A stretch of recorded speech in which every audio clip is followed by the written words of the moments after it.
suster di rumah sakit ini.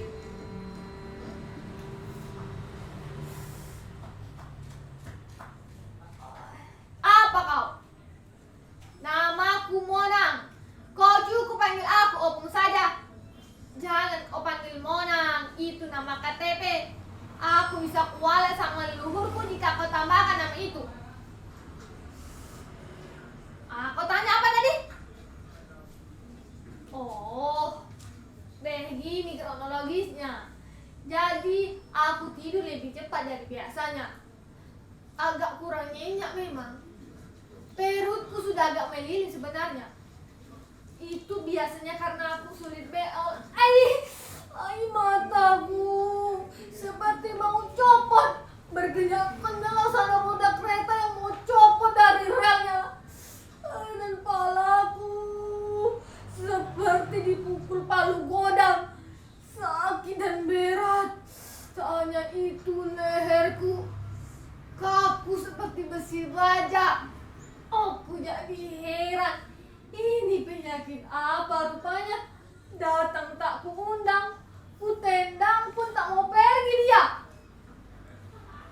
Kau tahu, aku selalu sehat. Umurku 67 tahun. Tak pernah aku menginjak yang namanya rumah sakit. Jadi sama dokter pun aku tak kenal. Apalagi kau cuma suster. Aku selalu sehat.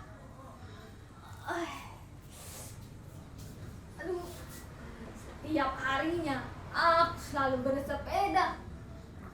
Jangan kau tanya seberapa jauh.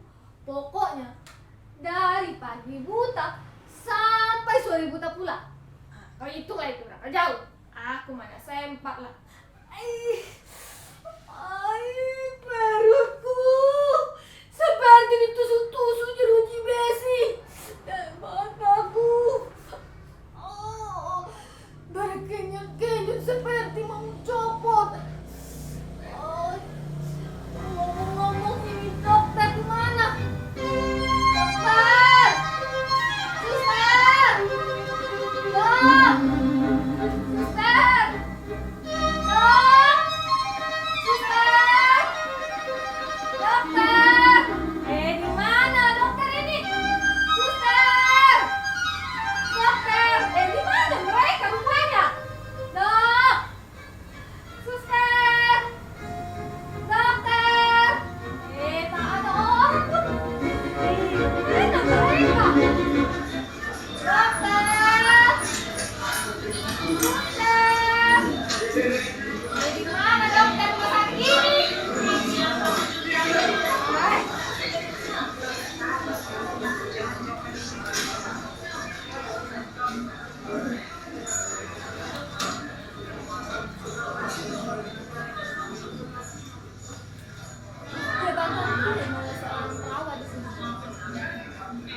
Tetapi aku berkuasa penuh dalam menentukan nasibmu. Camkan itu. Mana mungkin kau bisa bayar UGD ini? Masa ditanya nama saja kau tidak menyaut? Semua orang punya nama kan? Punya KTP kan? Aku tidak tahu asal usulmu. Tiba-tiba dengan tubuh penuh luka kau menyeruduk masuk UGD. Emangnya ini UGD mbahmu? Wow, orangnya unit gawat darurat. Tempat ini juga punya prosedur untuk mengobati. Pertama, aku harus tahu dong siapa asal usulmu, pekerjaanmu, penduduk asli atau liar. Dan yang kedua, aku harus tahu siapa orang tuamu dan bagaimana keadaan ekonomi keluargamu. Dan yang terakhir, aku harus tahu dong siapa yang menjanji sama kau dirawat sini. Jadi prosedur tetap alias protap tetap harus dipenuhi dulu. Barulah minta perawatan.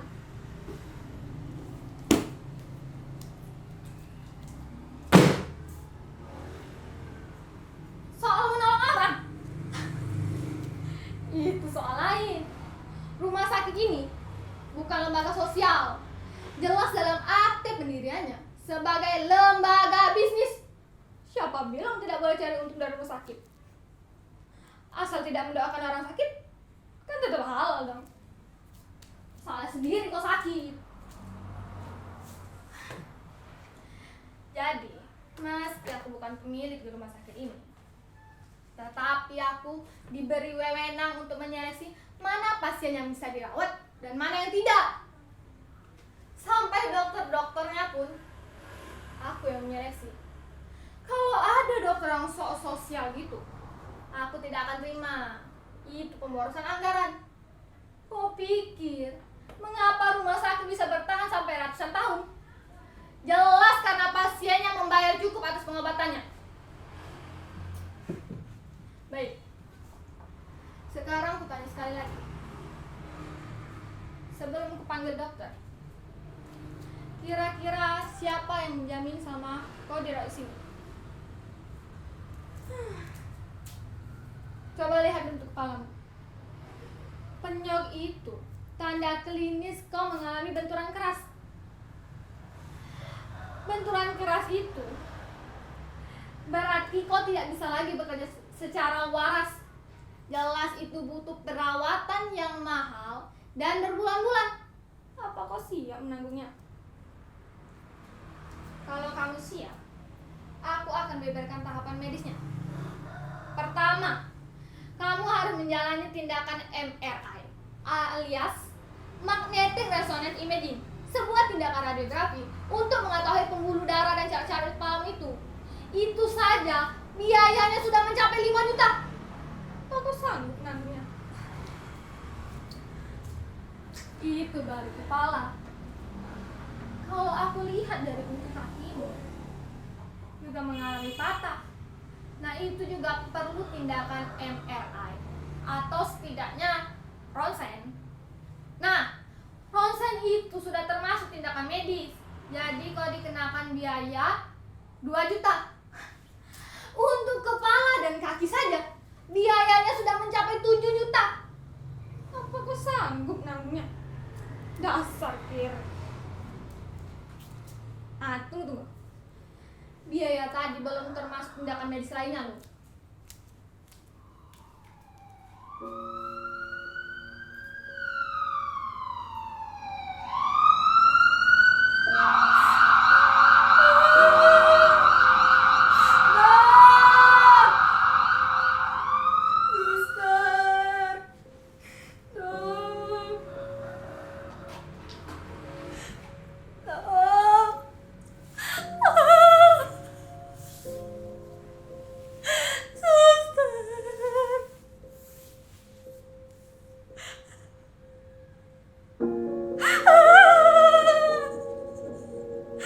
Kepala saya kenapa bisa begini toh dok?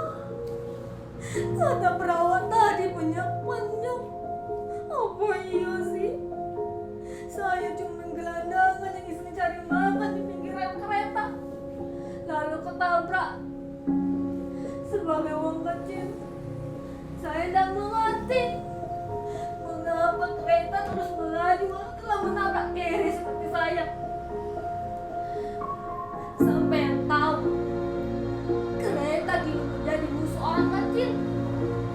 Justru setelah bernama komuter lain atau MRT.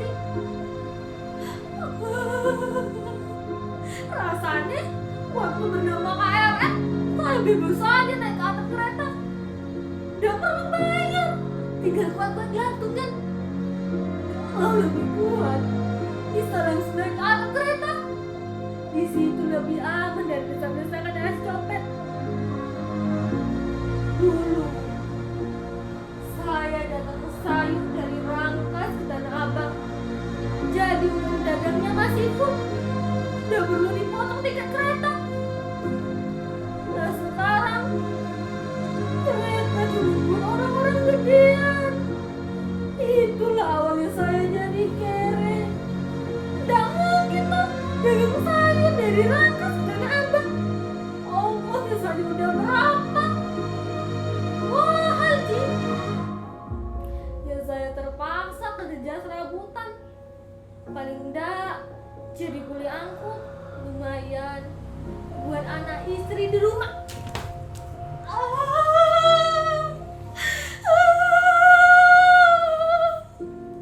Tahu-tahu saya sekarang di sini, di rumah sakit Gedongan, rumah sakit semacam ini hanya membuat saya pusing. Bukan saja soal saya yang tidak mampu bayar, tetapi terlalu bersih dan dingin. Bersih dan dingin hanya membuat saya sesak napas.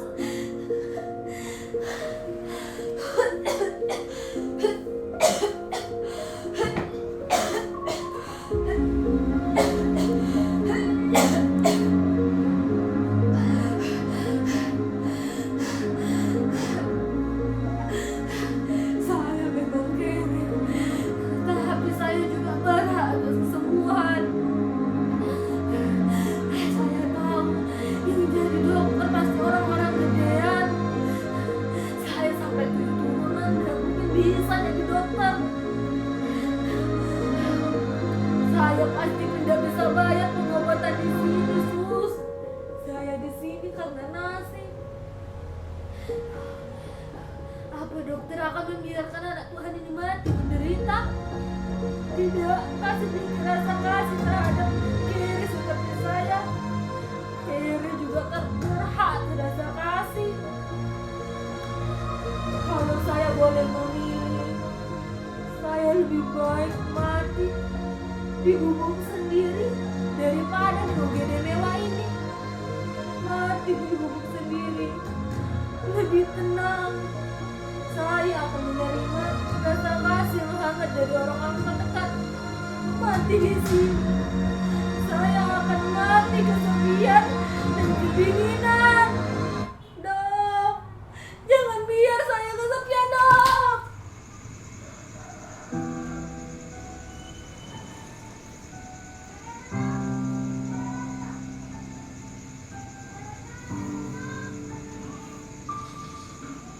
Hei, Biung. Kau dengar tadi keributan di sini? Aku dengar ada yang teriak-teriak panggil dokter. Jelang pagi aku sudah call dokter ahli. Aku tak mau lah tiba-tiba penyakit stroke menyergapku diam-diam. Apalah guna hidup kalau badan mati separuh. Itulah sebabnya aku rajin bersepeda. Bukan soal gas-gas olahraganya, tetapi kau harus nikmati pemandangan sepanjang jalan. Di situ kau akan tahu warna-warni kehidupan. Sebagai perantauan medan, aku harus pintar-pintar cari saudara. Ada pepatah bilang, jika yang jauh tetap kerabat, maka yang dekatlah jadi saudaramu. Itulah cara orang Batak bertahan hidup. Maka jika kau sukses di kota, orang-orang kampung bisa kau tampung. Dan orang-orang Isabella, jangan pula kau lupakan ya.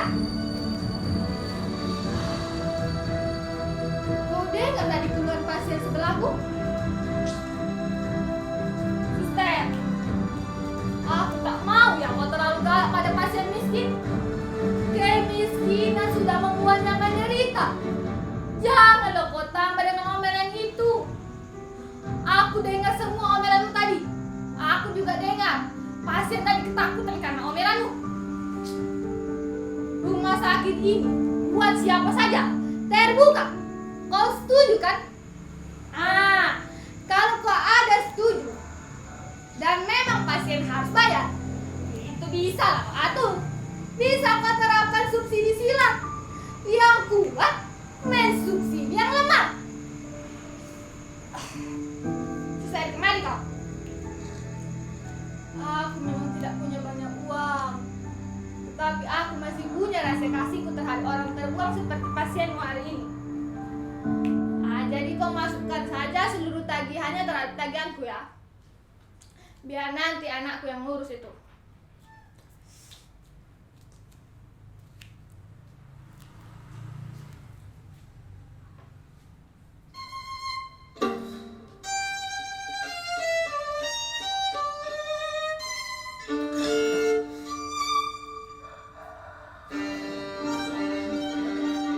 Apa benar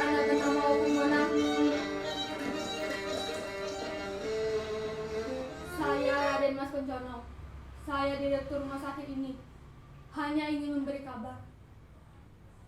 Kami berterima kasih atas kebaikan Opung untuk menanggung seluruh tagihan pasien yang ada di samping Opung kemarin.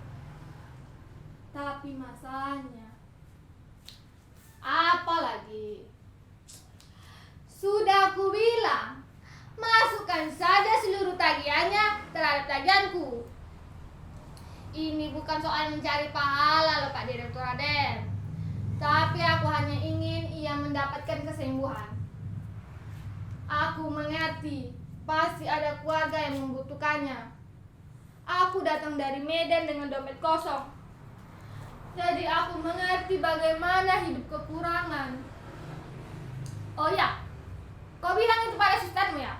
Jangan pernah ia remehkan orang, apalagi menghinanya. Miskin kaya sama saja di mata Tuhan. Nyawa ini hanya titipan, kapanpun ia berhak mengambilnya.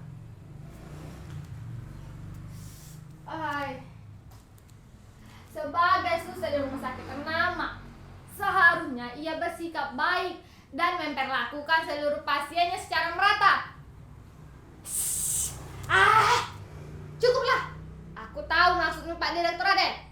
Pasti kau meragukan apakah aku bisa bayar tagihan itu atau tidak kan? Tak perlulah kau ragu. Kau bawa saja kwitansinya ke sini, biar langsung ku bayar di sini ya. Kalau kau canggung, kau bisa panggil suster yang mengambil tadi, biar langsung ku nasihati. Untung dia tidak ketemu aku waktu di UGD ini.